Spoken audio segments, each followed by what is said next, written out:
first thing we learned to cook was some goddamn eggs. Can't go wrong with them eggs, you know what I'm saying? Whip them up, you feel me? Put some little butter on, hot sauce, pepper. Yeah, first thing I cooked was some eggs. He can't cook worth a damn. Man, I'm learning, man, you feel me?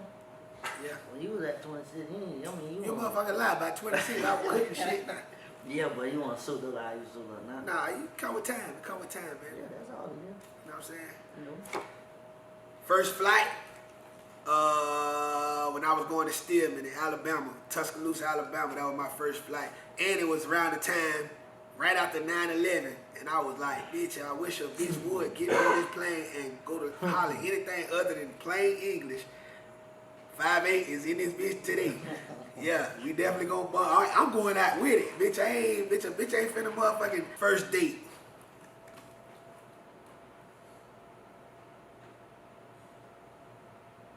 I don't know. First date? Shit, probably at Franklin. I DJ'd the school dance at Franklin.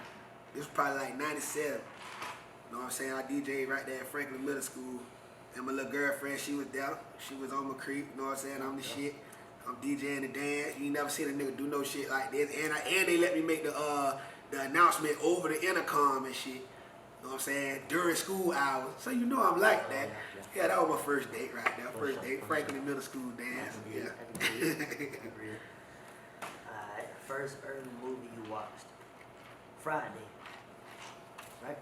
Friday. Most definitely. That was my favorite shit. Man, you watched that shit like a million times. I'm telling you, man. What? You feel me? With grandma and shit, I remember when I told her that one day, it was a Friday too. I told her what I say.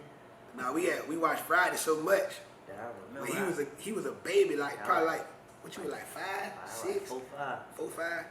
Yeah. So I'm coming home from school. I'm walking from the bus stop, getting off the bus. So my grandma just keying like a bitch. She on the porch, keying. I ain't never seen her kiki like this. So I'm like, Grandma, what you laughing at? What's so funny? So this nigga done sat on the porch and done seen the movie so much. They sitting on the porch. He tell her, Grandma, I'm gonna get you high today, cause it's Friday. They booked me for that shit, and I turned that bitch up. It was all ages and shit. You know, it was a real dope show. Rest in peace, Big Money said too. First time I did an all ages event. Haha. First swear word you used when I was upset. I remember when I was at I was playing for the Western Park Warriors, and we was at practice, and you know, everybody, we doing drills and shit, and then everybody want to pile up on each other and shit. I said, man, get the fuck off me. And the coach was like, who said that? Everybody was quiet. But you was off the chain since you was a kid though. But I'm a big blame though. Like, but really, I did that. I did that on purpose though. Cause you know what I'm saying? You, bro, I probably would be square as hell. Yeah, nah, you would've. But nah, that just it ain't even because of me, nigga. That's just because of the bloodline. You know what I'm saying? That's how a motherfucker showed me, and then I just followed suit. You know what I'm saying? Right. If a motherfucker would have showed me, like if I was square, then you would have been square. You feel me? But at the same time, ain't nothing wrong with being square. But I'm saying like under the circumstances and environment we was in, you couldn't be square. Yeah. You know what I'm saying? So that's why I was on your ass like that. Yeah. I remember the first time you got suspended from Western Park, nigga. You probably was like 10. Nah, I was younger than that. Yeah, you was like 8, 9, and you had to split the shit open. That was when but that was because I told you don't let nobody fuck around with you like that, and then you took that shit for real to your heart. Man, you know I split that white boy dead in this shit. That was my best friend too at that time. When I kicked sand on the nigga. Yeah. You was your I ass. ain't seen him since that day. On top of Mama had you a little late too, so I think you. I think you a little touched by an angel. Yeah, you know, for sure that.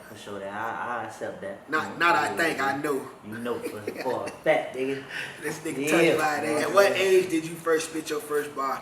I probably was. Shit, I probably was like 7, 8. Yeah. I can remember when I was a kid. And I was growing up over there in Clemel and shit. My big homie, shout out to Eric and Gerald and them and shit, and my Uncle Chad. Shit, they used to just call me outside just to hear me rap. I probably was like 10 years old then, like 9, 10 years old. And they used to be like, "Look, Tommy, come out here and spit something for us." And I used to always make it my business to keep like like 16 bars in the chamber.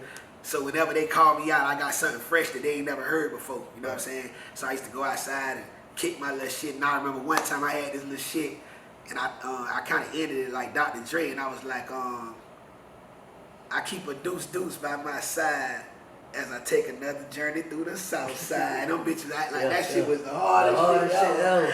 Hey, them bitches went crazy. Nah, but that's probably what it was. I probably like 9, 10 years old, dog. Listening to a lot of Ice Cube, a lot of, you know what I'm saying, NWA came up like that. Dog Pound, definitely. Yeah. That's when Snoop first album had done dropping shit. The motherfucking, what's the first one? Doggy Style? Yeah, Doggy Style with all my real G's, please stand up. G's up, and I'll be accounted for all that shit there. I came up on all that kind of shit, so you know what I'm saying? That's what inspired me to rap. Yeah. For sure that. Yeah. Okay, so I have a question for both of you. Swavor, What's up? where do you get your inspiration from with your jewelry? Because I always see you rocking different shit on your neck, like right. collars. Lonely as Tentacion, like he like put me on to some different shit, you feel me? Because I noticed that he was on some different shit, so be responsible. I say you feel me? I put him in that category of just being different and, you know, always switching it up and, you know, standing out and shit. So long live X, man. And what are you working on right now? Playboy Lingo, man. Playboy Lingo most definitely dropping very soon. You know, I don't got no official date, but you know, it's in the works. It's getting mastered. You know, we getting all the work done, paperwork and all that shit. You feel me? So Playboy Lingo, man. Y'all stay tuned. Y'all already know what going on. That's dope. So, Tom. Yes, I ma'am. think you just did a video shoot for See Murder. Right. What's your relationship with, you know, See Murder and them? That's the big homie, man. You know, like I say, man, I grew up watching like all the big legends like C Murder and Master P and you know what I'm saying, all the Cash Money millionaires and shit. I grew up on them boys' sound, you know. I was a young nigga when them boys first came out, you know, and they was grown niggas, but I was listening to them with that same type of mind frame. So, you know, C Murder's a big deal to me. You know, a lot of young niggas might not even really realize who C Murder is, but if you check his track record, this is a real solid nigga, like from top to bottom.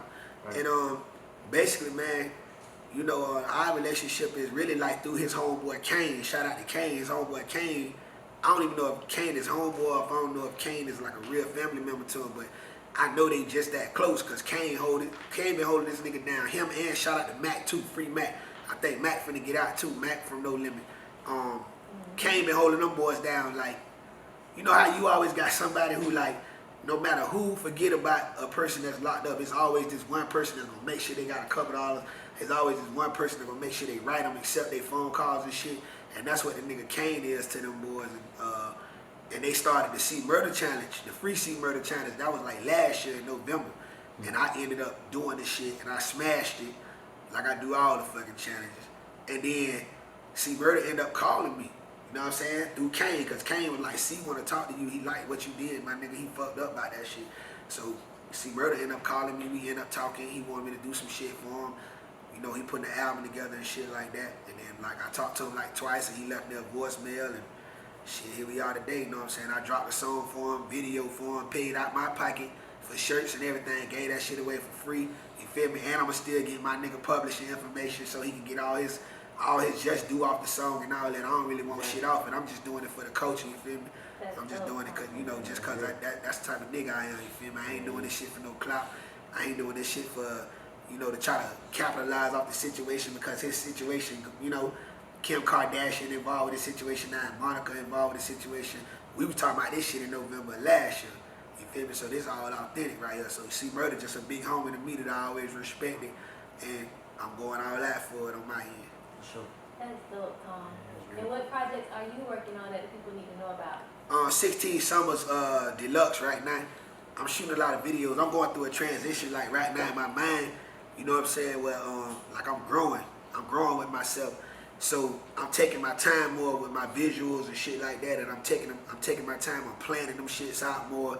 You know what I'm saying? I'm scoping out the whole shit, you know, the locations and, you know what I'm saying, actually what I took all the way down to the fashion, everything.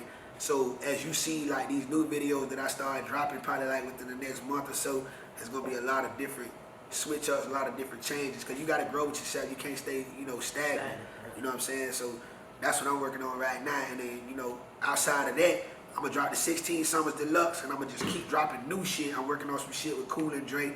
You know what I'm saying? We got a project coming out. And outside of that, man, it's just all about him for real. Swavor, my nigga next up on the roster. You know, I'm in between roles. I'm an artist, you know what I'm saying, and I'm a big dog, but at the same time, you know what I'm saying, I'm a CEO. So, you know, I gotta tend to his situation and make sure he on point and make sure he getting that proper look. So that's what it is for real, Swavor.